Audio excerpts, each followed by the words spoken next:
Okay, so we're back and we're going to be going over more derivative rules. In this case, we're going to be going over the chain rule, which basically says if you take the derivative of a composite function, in this case f of g of x, with respect to x, then it's equal to f prime of g of x times g prime of x. So another way of looking at it and using the other derivative notation would be if y equals f of u is differentiable with respect to u.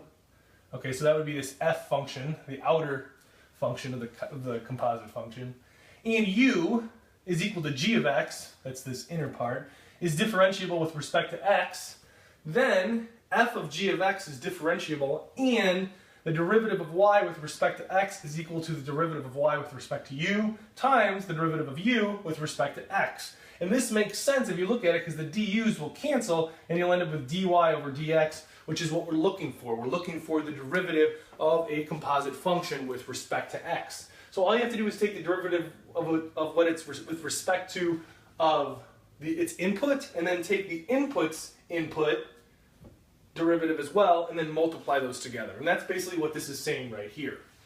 Okay, to prove this, I'm going to also use the derivative definition and show that the chain rule works. So we have the derivative of f of g of x with respect to x. So I'm going to plug that into our derivative definition. So the limit is going to 0, and we have f of g of x plus h minus f of g of x all over h. Okay, now I'm going to do a little bit of a little trick here to make it so this can actually simplify a little bit easier. What I'm going to do is separate the numerator and the denominator using a common factor.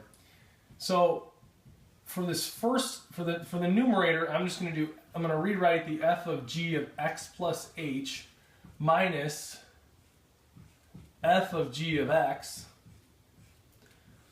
And instead of dividing it by h, now I'm going to divide it by g of x plus h minus g of x.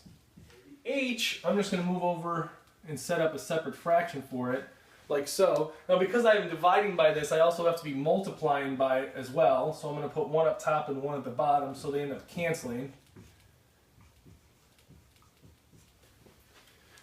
But by doing this, it ends up simplifying the equation greatly. So what we can do is this g of x plus h minus g of x over h, since it's being taken the limit of that, this is equal to g prime of x. That's our definition of a derivative. So it's just the g prime of x can be simplified from this term right here.